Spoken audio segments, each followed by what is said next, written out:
Hi, let me warmly welcome you to this webinar. My name is Snezhana Paul. I am a doctor both of human and dental medicine. I am an oral surgeon and European Dental Association certified specialist for implantology and periodontology. I've been dealing for more than 20 years with oral, periodontal, and implant surgery in the aesthetic area. And what I realized is that there is a lot of confusion regarding socket preservation, especially in the aesthetic area. In this webinar, I will give you important insights into socket preservation that I've learned in more than 20 years, and I will give you a shortcut so you don't have to go through unnecessary complications. If you're a beginner, you will learn the right way. And if you are experienced, you still may find some interesting facts. In the end, you will learn do's and don'ts for socket preservation. It's not possible to place an implant each time after the tooth extraction. An acute inflammatory process, big defects, insufficient bone housing to achieve the primary implant stability are some of the contraindications for the immediate after the tooth extraction implant placement. And not all sites will be implant sites. Some of them will remain the Pontic sites. What you're looking at are two adjacent Pontics in the area of the central incisors.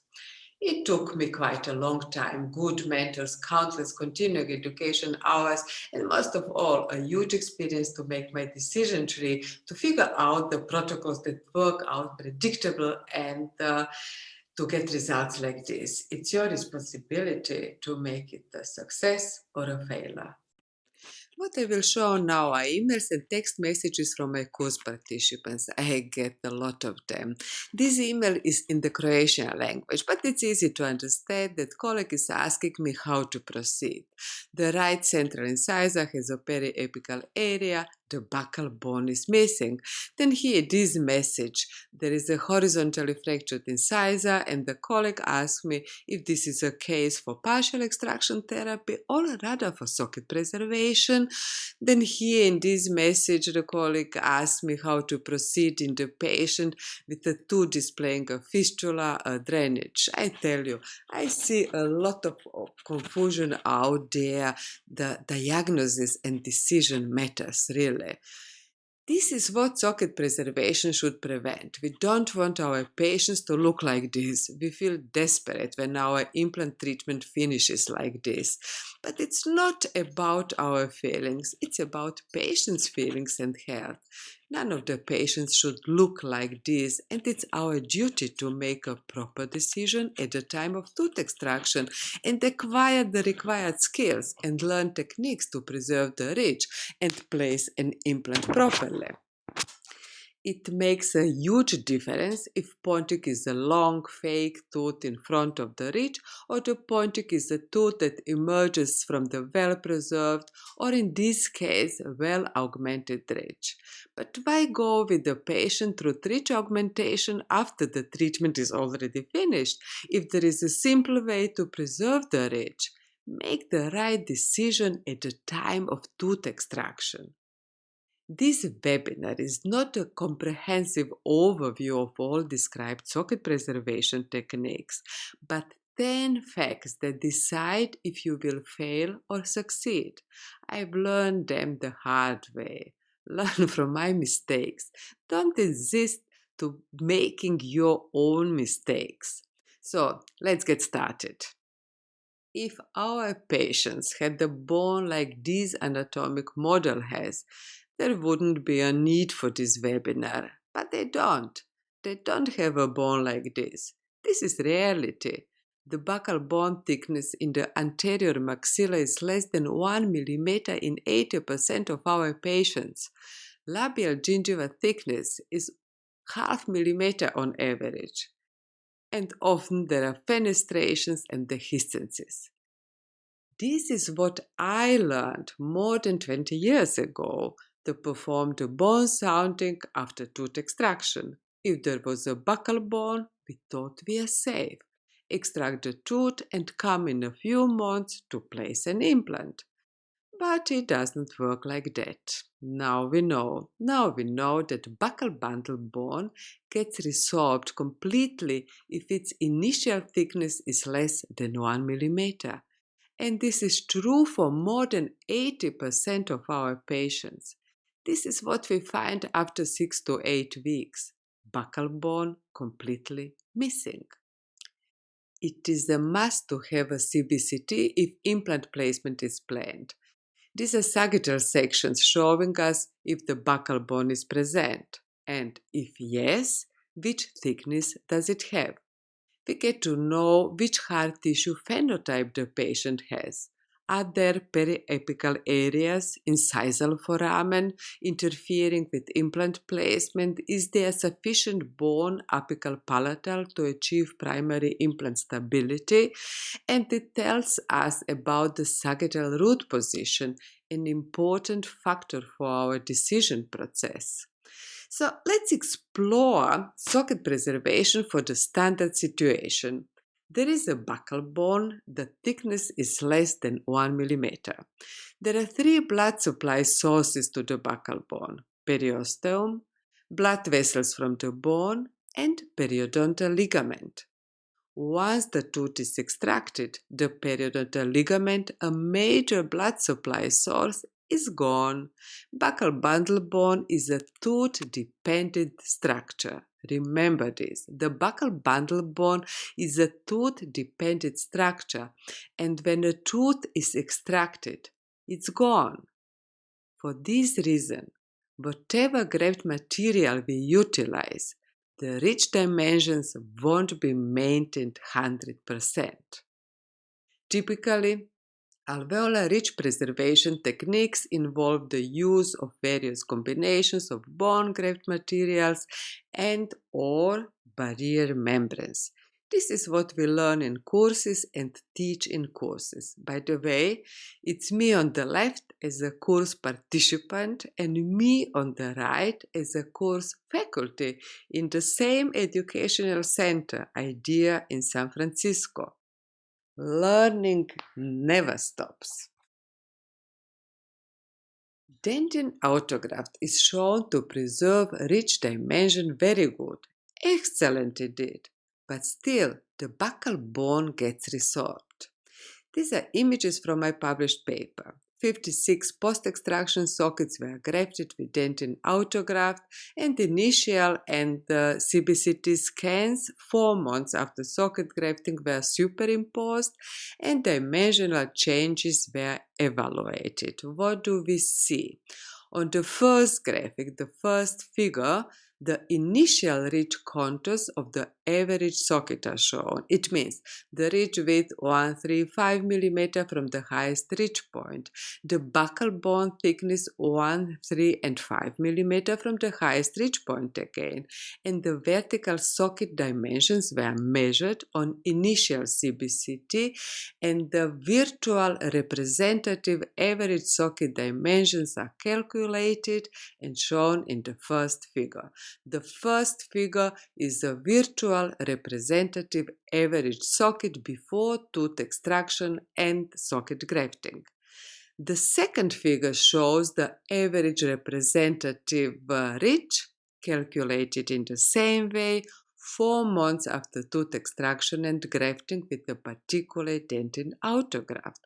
And then the third figure is a superimposed average ridge before and after.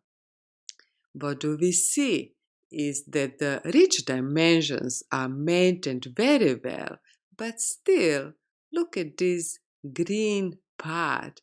This is resorbed buccal bundle bone. The buccal bundle bone gets resorbed after the tooth extraction.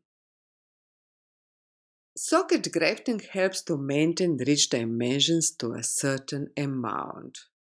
Does it matter then at all? Do we need it at all? Because if we have to augment the tissue at the time of implant placement anyway, why bother the patient with costs and us with surgery at tooth extraction?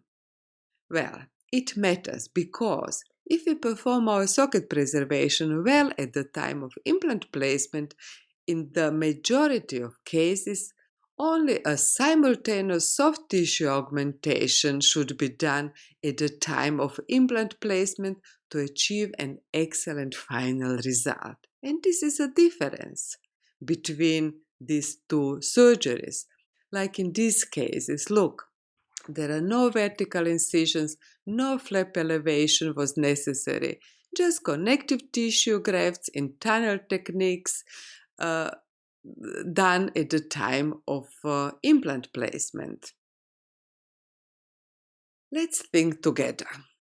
Teeth are extracted without flap elevation. It is very important that flap is not elevated because when periosteum is elevated, one of the major blood supply sources is interrupted for at least 24 to 48 hours. Okay, teeth are extracted without flap elevation. Care was taken not to damage the papillae. The socket is grafted. Now, we don't want our graft to get infected, and we don't want soft tissue to occupy the space where we need the bone. Typically, we use barrier membranes and the primary wound closure. But primary wound closure utilizing the buccal flap coronal advancement should be avoided. Why is it? After horizontal and vertical ridge augmentation, we are forced to close the wound utilizing the buccal flap's coronal advancement. What don't we like about the buccal flap coronal advancement? Mucogingival junction displacement, keratinized gingiva displacement towards palatal, flattening of vestibulums, scars, actually grooves, but still visible. By the way, there is a good news. There is a way to avoid or significantly reduce the buccal flap advancement in the upper jaw utilizing the buccal sliding palatal flap I recently published, but this is a topic for another webinar. And there is something more for the central incisor area. Ridge collapse in the central incisor area often results in a displaced frenulum. I can show you even more cases with the displaced frenulum. Unfortunately, I tell you that I learned the hard way to make the right decision, and decision matters. Let's go back to the case with the displaced frenulum.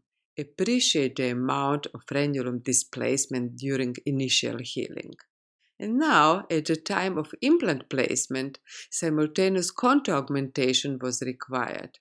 The buccal flap was displaced coronally to achieve a primary wound closure. Afterward, I used a laser to reduce the frenulum. In this case, it was possible because the patient has a thick soft tissue phenotype. But if the patient has a thin phenotype and frenulum is attached to the marginal gingiva, it's not possible. Remember this. Ridge collapse after central incisor extraction often results in frenulum displacement, and after lateral incisor extraction, if no steps are undertaken to preserve the socket, it often results in papilla atrophy, the famous central lateral papilla. It happens also after flapless tooth extraction, and very rare we can regain the papilla, almost never.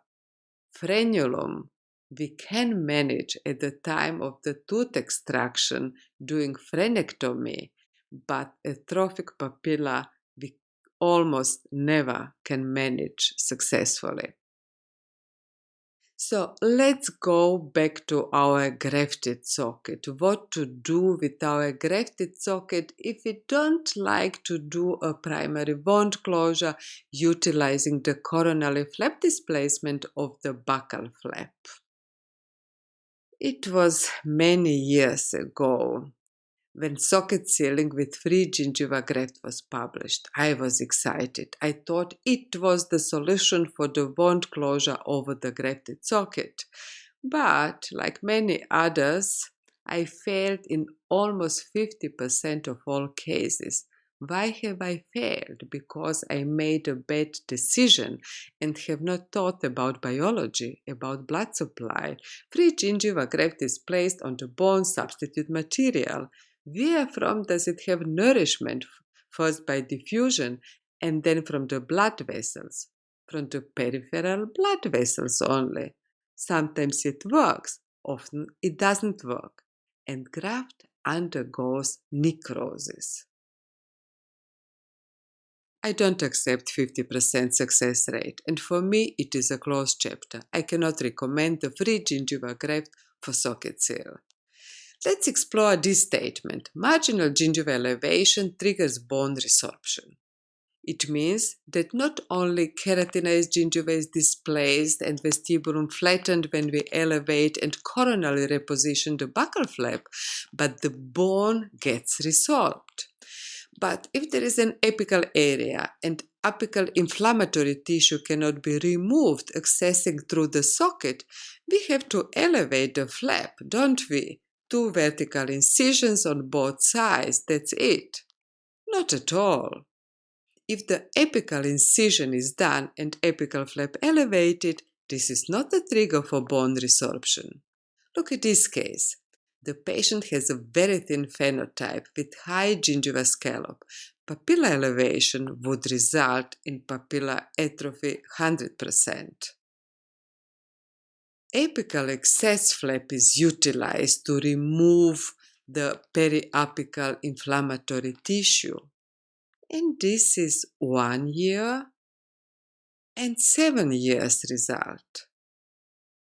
The wound closure in this case is done utilizing a pedicle palatal flap. This is a part of Maivan procedure, a technique for simultaneous hard and soft tissue augmentation that I recently published and I've been doing since 15 years. And you can find in my app Decision Matters indications, contraindications, step-by-step description, lot of graphics and animations to Maivan technique.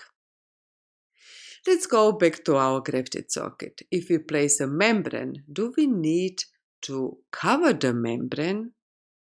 Not always. Certain types of barrier membranes may be left exposed. Let's look this case. This is actually socket type 2, socket missing the buccal bone, a topic for another webinar actually. But anyway, this is one of the cases where I left the membrane exposed. Buccal aesthetic flap was utilized to remove the apical inflammatory tissue. It is a Zimmer membrane as proposed by Tarnov. The most of you are familiar with his icon-shaped membrane technique. Amnion chorion membrane is shown that can be left exposed. PT-FE membranes also. PT-FE membranes can be porous or dense. Dense membranes are claimed not to be penetrable for bacteria. PT-FE membranes are not resorbable membranes and they must be removed after a few weeks. This is a disadvantage. Collagen membranes disintegrate much faster if left exposed. Let's go back to my patient. This is how my patient presented after 6 weeks with suppuration. I removed the necrotic tissue. I've done the same procedure in another case with the same result, and I have not done this procedure again. It doesn't mean that it doesn't work, but I am sharing my experience and my approach in this webinar. Socket grafting with the membrane left exposed intentionally didn't work in my hands. But this is good news. Some grafting materials don't require a membrane coverage. This is true for dentin graft. To maintain the particles inside the socket, I used to cover the socket with PIF membranes or with very inexpensive collagen sponge. I grafted countless sites with dentin autograft and I've never seen any complication like infection or failure to maintain the ridge dimension. Here is 3 years follow-up of the case after implant placement in the well-maintained bridge. Bone cement can be left partially exposed too. Here is the bone cement biphasic calcium sulfate, AUGMA. It is covered with inexpensive collagen sponge only. And here is the ridge at the time of implant placement. It looks pretty good. And acute inflammation is a contraindication for socket grafting. Of course, we can prescribe antibiotics and postpone the tooth extraction. But don't tell me you have never faced a patient who came to your clinic on Monday morning after a weekend in pain, insisting on tooth extraction now. Socket sealing with a pontic that is extended to support marginal gingiva may be a solution. Don't forget about the displaced frenulum and central-lateral papilla atrophy. We don't want to risk it. We want to reduce the amount of ridge resorption. Ponting, mostly a Maryland bridge, is prepared before tooth extraction. After flapless, atraumatic as possible tooth extraction, it was confirmed that the complete buccal bone wall had been missing. Here is the Maryland bridge in place. Pontic that supports marginal gingiva acts like a tenting device. It protects the clot and it maintains an adequate biological space for the regeneration of bone tissue. Does it make a sense to you? Here is the healing, and here 3 months post-extraction. There is a moderate horizontal ridge flattening, but there was enough bone to place the implant inside the ridge contours, and all that was needed additionally was soft tissue augmentation. This is provisional in place, 1 year follow-up, and 11 years follow-up. All socket preservation protocols can maintain a ridge dimension to a certain amount. But there is one procedure that maintains the hard and soft tissue almost completely: partial extraction therapy. Not always can one implant be placed immediately after the tooth extraction. We talked already about it. In this case, there was not a sufficient amount of the apicopalatal bone to achieve a primary implant stability. So socket shield is prepared and the socket is grafted. Now, the socket healing in the presence of socket shield differs from the standard socket healing. In April, my study to this topic should be published in JOME. Stay tuned. It's very important information for all of you already performing partial extraction therapy or about to start with partial extraction therapy. Anyway, it was a good decision to prepare socket shield. Look at this tissue. Decision matters. And immediately after implant placement and 2 years follow-up, not the best white aesthetic, but look at the pink aesthetic. I hope you found it very helpful and you can now start implementing. But I understand you may have more questions for me and about the topic. Questions like, what if the shield loosens? How to harvest the connective tissue graft? How to treat the socket type 2? How do I make the pedicle? This is why I created the Decision Matters app. It's an app dedicated to helping you making the right decisions in the aesthetic zone. Making the right decision directly affects the results of your cases, the aesthetics and the satisfaction of your patients. I designed the app so it's easy to use and implement. Nowadays, I have an easy job and my students ask me for advice. Answers to many questions can be found in the app that I developed. Do you remember this mail? It took me 1 minute to answer the question. I've simply written to the colleague. It's a socket type 2. Open the app. Click on socket type 2. Click on Myvan technique and follow the rules. Click the button below this video to be directed to the App Store or Google Play. Make sure you click the link to my website and watch 2 quick guides that will guide you how to navigate through the app. Also, thanks to its intuitive design, you will find out very fast how to use it. Many clinicians gave already testimonial about my app. Many of them don't need any introduction. World-leading clinicians and researchers.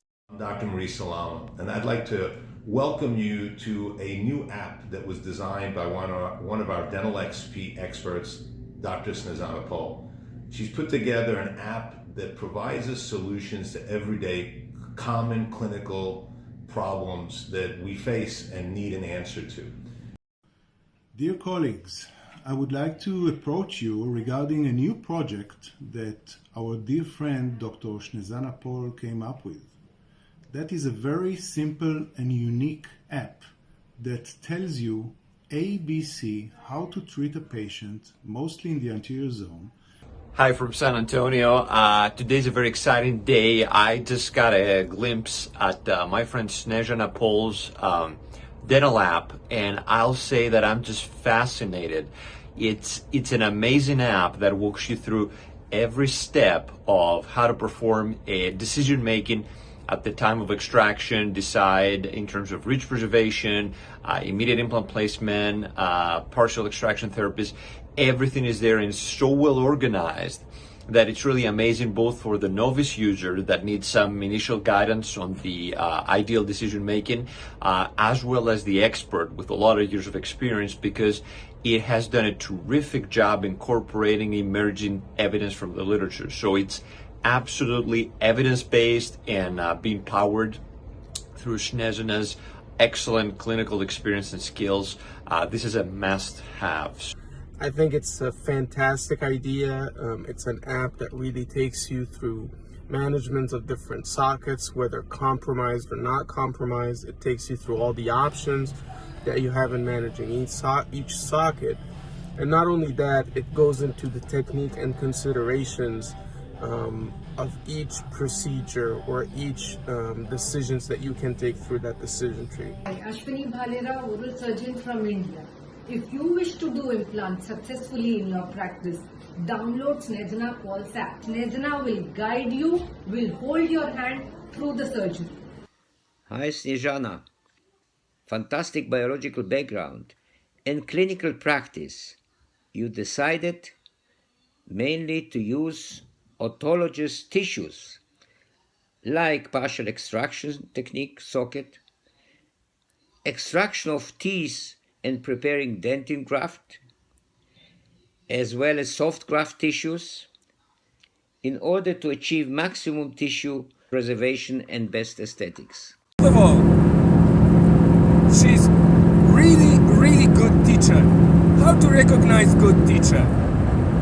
Like Einstein said, if you are able to do the explanation simple explanation about very complex procedures, it means you understand that procedures, and she does.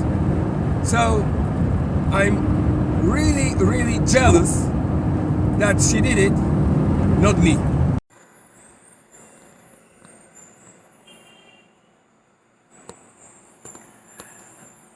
Do you find yourself in this confused state of mind while planning implant cases in the aesthetic zone? Confused about whether to do an immediate placement or a delayed placement, or perhaps confused about doing a socket shield?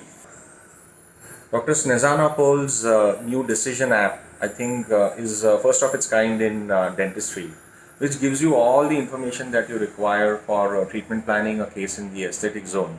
I really find this will be a great tool for clinicians, and it will be a real benefit for many patients around the world. So I've been looking to this app with the material you sent me, and I find this brilliant ideas. Hi, my name is Lior Shapira, Professor of Odontology, Hadassah Medical Center, of the decision tree for implantation in the aesthetic zone. It's a great tool for every clinician, beginners and experienced. I've known Snezana for a while, and she, in my mind, is one of the most astute and creative implantologists around. And it gives me great pleasure to speak about her application. I had the opportunity to look at the app in great depth when it was still in its incipient stages, where I was trying to help refine the language of the program.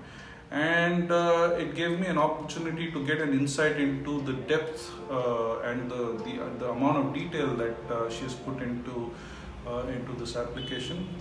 It helps you to make decisions in the aesthetic zone immediately after extraction, depending on the type of socket that you have. And I think it's a beautiful, useful tool for not only the new clinician, the novice clinician, but also established, experienced clinicians. I think that Dr. Snezhana Paul apps is the best one. She is the most talented surgeon I ever met. She's also an expert in hard and soft tissues. And I love to make my life easy when I have to do the treatment planning. I love the new app that Snezhana Paul has created. Well, you should try our new app because it's fabulous. It's absolutely incredible.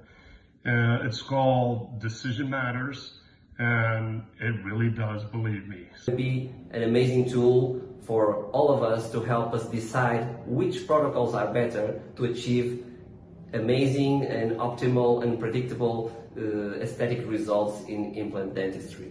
Who's going to navigate us through the different difficulties, the roadblocks, the dilemmas that we have while treating our patients with implants in the aesthetic zone. And we all know that this is one of the most challenging tasks that we need to do. Over the past few years, we have been relying on our intuition and our gut feeling to decide what to do on which case. But now, thanks to the efforts of Dr. Snezhana Paul and her team, we have a beautiful app called Decision Matter. Very useful for all of us, especially for those that have not much experience, but even for those with experience, will be a great tool to help making decisions and creating happy patients with new teeth. About placing an implant is a specific protocol, actually helping implantologists to place an implant, a guideline and some step-by-step protocol. Hello everyone, I'm Dr. Omid Muqaddas. I'm a periodontist joining you from Tehran, Iran. And today I would like to take this time and introduce you a very unique app which is about to be released by my dear friend, Professor Snezhana Paul from Croatia.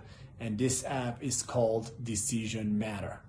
It's a unique app that will provide clinicians instructions for step-by-step successful implantology, especially in the aesthetic zone, definition of different type of extraction sockets, and how we should approach in all of these type of sockets. It will provide you with all treatment options, like when to go with the partial extraction therapies, when to go with the soft tissue grafting, how to provide the provisionals, and so much more. And also, it will provide you the details in each of these procedures step by step and click after click. Ziv Simon, most of you do know Ziv Simon and his platform Surgical Masters. Ziv Simon is one of the world's leading educators. Hi everybody, Ziv Simon here. I'm a periodontist and an implant specialist in Beverly Hills, California. And I just recently bought the Decision Matters app by Dr. Snezhana Paul. I'm excited to share that this is an excellent app that I personally use for my own decision making here as a specialist in Beverly Hills dealing with complex cases. And what I really like about Snezhana's app is that it sorts out the complex topics when it comes to tooth extraction, bone grafting, soft tissue grafting, immediate implant placement, delayed placement, the socket management. It's almost like somebody took Snezhana's brain and downloaded it into the app. It's very affordable. It's right in your pocket if you need to use it. And I'm still actually going through it and learning about what are the best techniques to rehabilitate in terms of implants in the aesthetic zone, and learning about the different classifications. I have to admit, a lot of things in here I did not know, and I'm happy that I got it, because this way I can up my game and get to the level of Dr. Paul, who is a world authority when it comes to implant surgery, oral surgery, periodontics, soft tissue grafting, and all of the above. So I strongly recommend you get the app. It's in the App Store, I believe on her website, snezhanapaul.com. You can learn all about the Decision Matters app. It's like a textbook in your pocket. Okay, it's not going to collect dust on your shelf or in some type of drawer. It's all the time with you, and you can prepare yourself for the important decisions you need to make when it comes to implant replacement. So check out this app. Thank you, Dr. Paul, for creating something that great. Take care. This webinar, I focused on 10 facts about socket preservation for the average socket with a thin buccal bone. I hope I helped you to make a decision. Ask me questions. Let me know which topic you are interested in, and I will prepare the webinar to this topic. Thank you for your attention. Bye.